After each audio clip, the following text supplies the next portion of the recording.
Hello,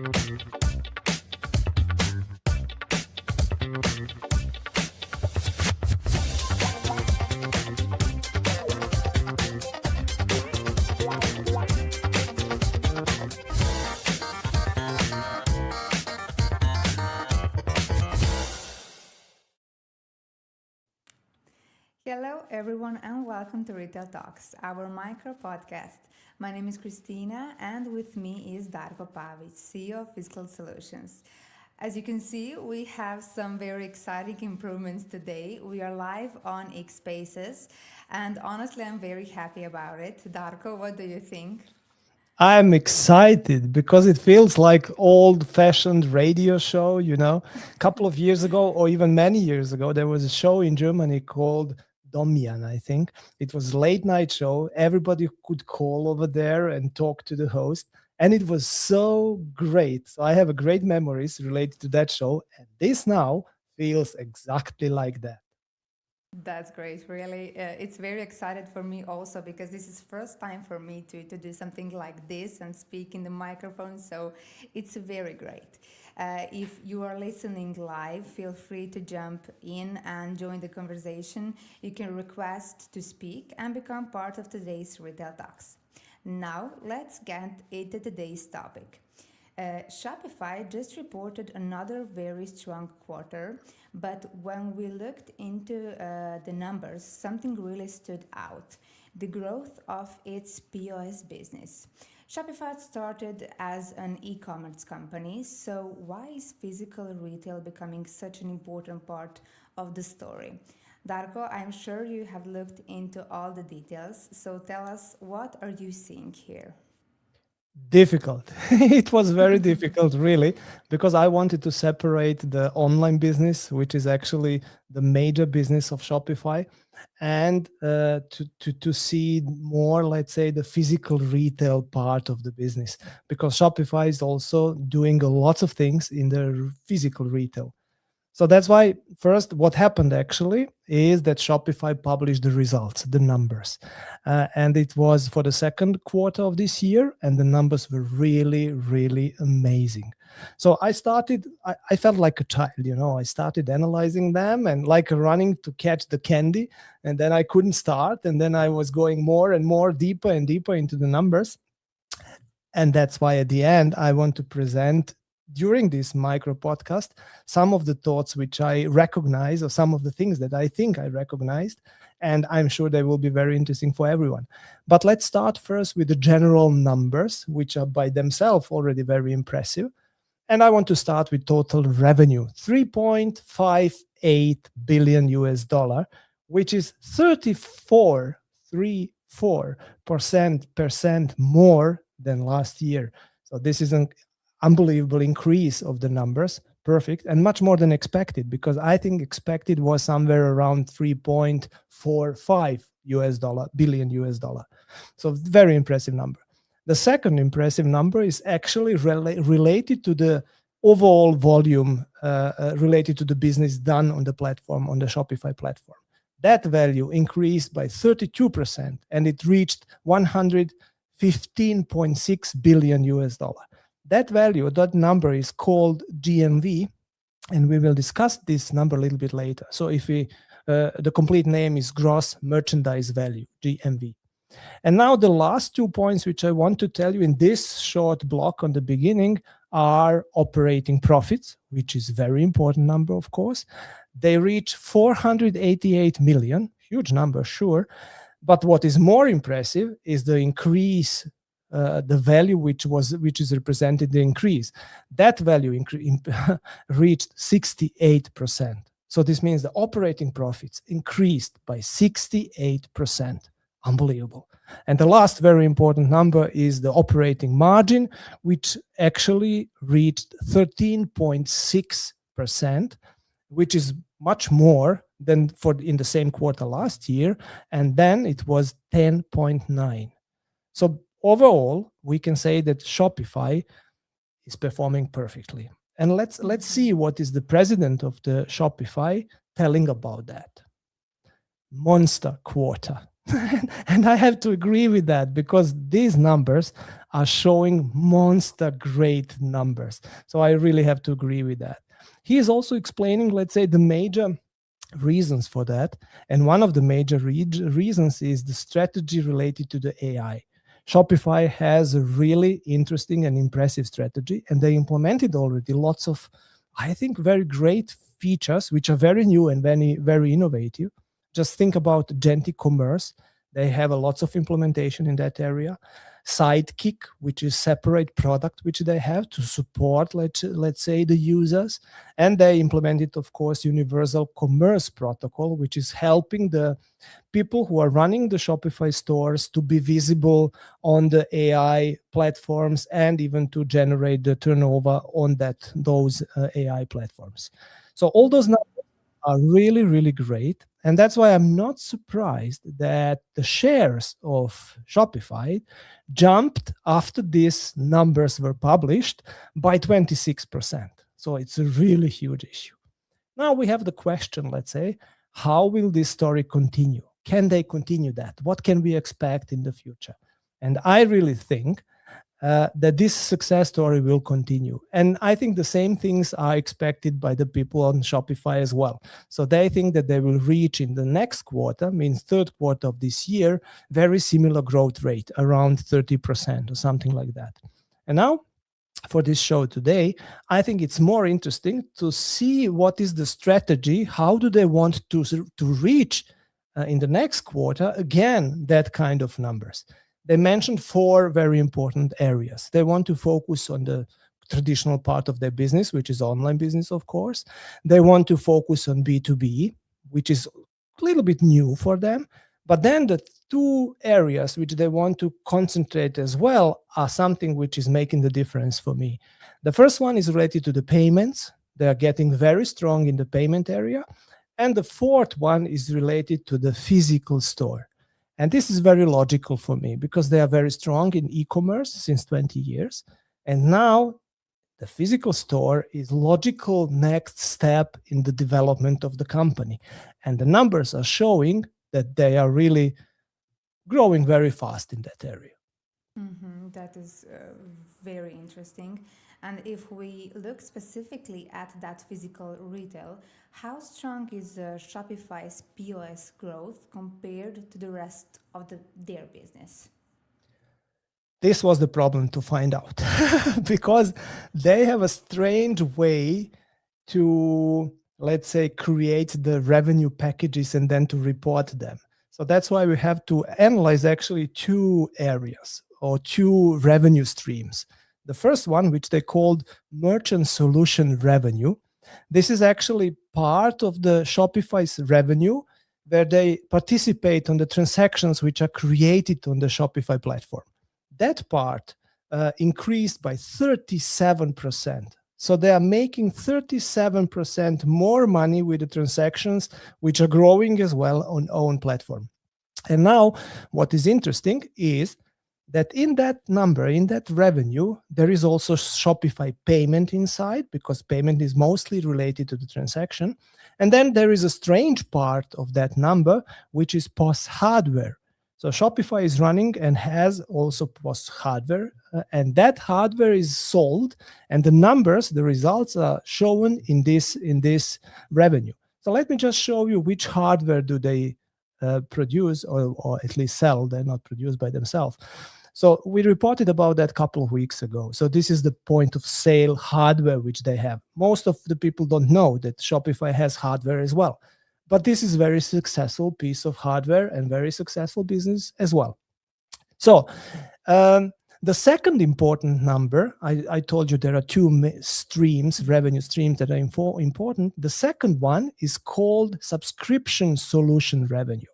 And this is basically the fee which you have to pay as a user of the Shopify system, as a merchant, if you want to run e-commerce business or physical store, means the POS in the physical store, software in the physical store. And that part of the business grew by 22%. So it's a huge number as well. So both of those areas are growing really, really great. And I understand that it's a little bit confusing to understand which part of the physical business is in which revenue stream. So that's why we created a small picture. Maybe we can show it in the moment. Yes. So you can see on this picture, actually very simple, which part of the physical retail business of Shopify is included in which revenue stream. So let's call it like this. Shopify POS Pro software subscription is basically software which is used in the physical stores. The numbers are in the subscription solutions together with e-commerce and other parts as well. Shopify POS hardware is unfortunately in the merchant solutions stream, which is part of the participation on the transactions actually, and so on. Shop payment is in the same area, and general usage of the platform is in the subscription solutions as well. So now you can understand why it was so difficult, let's say, to compare the numbers and to understand what is the physical part of the business which they run. Until the CFO of the company, Jeff Hofmeister, stated in one of his interviews following. He told the audience that offline GMV, and now remember GMV, so this was the total volume of the transactions, and offline means physical store, that he told offline GMV increased by 32%.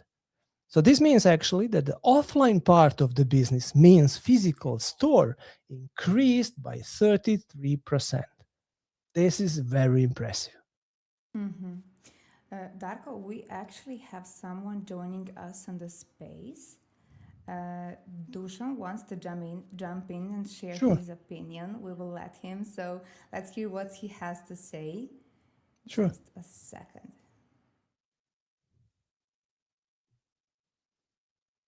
Hello.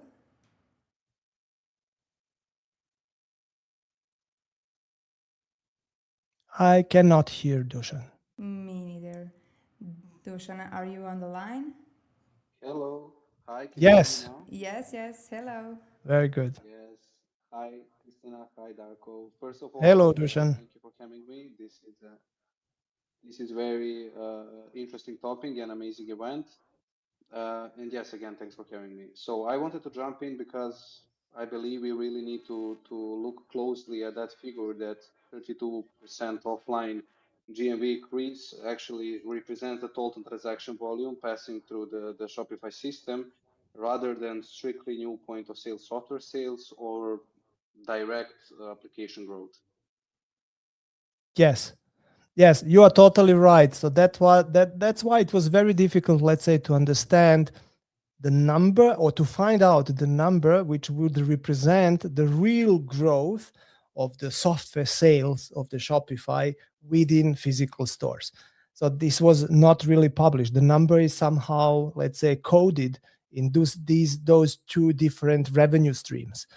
But nevertheless, if we think that the retail grows 2, 3, or 4%, not more, I'm sure that 32% are not only reached because the existing customers are selling more, but also probably majority part of that also by the new installations, because otherwise that number would be much smaller. So I totally agree. The real number, how much more software in the physical stores Shopify sold, it's probably not 32% because this is total volume, but it's also not far away from that. It's maybe 28% or 29 or something like that, but it's very near to that. So we can work with that as a signal, but not as a real precise number. Yes, Dusan is right. Yeah. Thank you, Dusan, on this on your opinion. It's very good. When we have more opinions, we will love it. So great. To continue the subject, Darko, did you maybe compare Shopify's POS growth with other POS software companies? And where does Shopify stand when you put those companies side by side? Yes, I did that because this is another area of lots of surprises. But again, I have to say these are just the signals, not the real numbers, because it was very difficult first to have the value of the Shopify, any value, and then to have the values of other companies, POS software vendors. We have to know that not each of the POS software vendors is publishing the numbers, the results, and just some of them are public companies. So that's why I had to focus on certain companies just But nevertheless, the signals which are existing and created by that, by this kind of small analysis are already absolutely great. So let me show you the results of that analysis. And these are now, let's say, 1, 2, 3, 4, 5, 6, 7, 8 significant and very well-known software vendors for the retail solutions. And you see the growth rates in the table as well. What was very surprisingly for me? First, Shopify reached number 3. Maybe it's not 32% like you see it in the table, but maybe 28. Anyway, it will be on the third place. I started in retail 30 years ago. Shopify was created and established 2006, I think, so 20 years ago. Since 20 years, I never saw Shopify in the physical store environment. They were simply not the player in that area for me. They were just e-commerce solution provider, the best one of the best solution providers, but just in the online business. This is for the first time, for me at least, to see Shopify in the area of the top 3 even players on the market. But please don't forget, lots of players are missing in this table, of course, like GK, Fluid, Extenda, many others, because we simply don't have their numbers. They're not publishing the numbers. Anyway, this picture is showing unbelievably interesting values. So the first surprise was that Shopify is actually in that top 3 area. The second surprise for me was that the leaders are companies which are coming from the side, more or less. So Toast is coming from the hospitality. It's not really traditional retail, but they are growing now in the traditional retail as well. Manhattan is coming actually from the supply chain. This is also not the POS system. That is not POS solution. It's outside of the store somehow, or it's at least outside of the sales area. And Shopify is coming from the e-commerce. So this means the market is totally changing and the new players are emerging, which are coming from the sides of the store sales part, POS, and that area. This was very interesting. Yeah, it was very interesting. At the end, Shopify is coming, and Shopify is coming very fast into the physical store. Yes, but again, POS is not just about software. There is also a hardware side. And how is the hardware market performing? And did anything surprise you when you compare it with software? Yes, a lot. You should know that I was employee of Diebold Nixdorf many years ago. So that's why I'm familiar, let's say, with hardware business. And although the Diebold Nixdorf is developing also software and doing services and so on, but nevertheless, they are majorly manufacturer of hardware. But Shopify, as we showed in the beginning, is also manufacturer of the hardware. So that was the reason why I decided to analyze a little bit the state of the art, the situation of the hardware manufacturers as well. Before I show you the numbers, let me just tell you what I was expecting. I expected that the hardware business is struggling. I expected that the hardware manufacturer are fighting for survival. And I expected that the hardware growth rates or business in the hardware area has the smaller growth rates than software, because all of us knows that hardware is commodity, the retailers are exchanging the hardware easier, and so on and so on. But the picture is different. Let me show the numbers. Again, please enjoy these values just as a signal and not the real values. So these are the Q1 results of some of the major hardware players, as I at least think that they are the major players. And the biggest surprise in this situation and table is, for me personally, Diebold Nixdorf, because in the first quarter of this year, the retail segment of Diebold Nixdorf grew by 26.5% overall, which is already high, very huge number, very interesting. But just the retail products revenue grew by 42.9%. And now remember the biggest company in the table of the software, there was a growth rate from Toast, I think 27% or something like this. So this is even much more. we should not forget that this number, 42.99%, is including actually hardware, software, and services, because Diebold Nixdorf is doing all that together.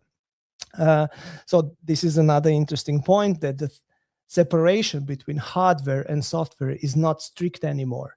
So in this case, you see the hardware manufacturer, which is reporting the numbers which are actually together with software and services. Very similar picture is at Toshiba Tech. There is maybe even more impressive, I'm not sure, but the hardware growth combined with the software and services was around 49%. Can you imagine that? 49%. So it's a unbelievable growth rate. Very good. Yes. Yes, much more than the software. So totally opposite than what I actually expected. And what I really want to explain as well is NCR, because the number of the NCR in this table is negative, but I'm not sure that this is the real number. There is a huge shift in the strategy of NCR. They decided to exclude, let's say, the hardware manufacturing, to put it in a separate company, more or less, called Ennocon or something like this. I'm not totally sure. And they will work as a dealer. So they will buy from that manufacturer and sell the hardware. So this means very soon we will see totally different reporting.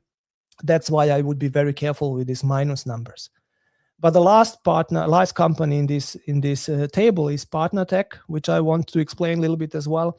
This is more or less purely hardware manufacturer, including the services which they run.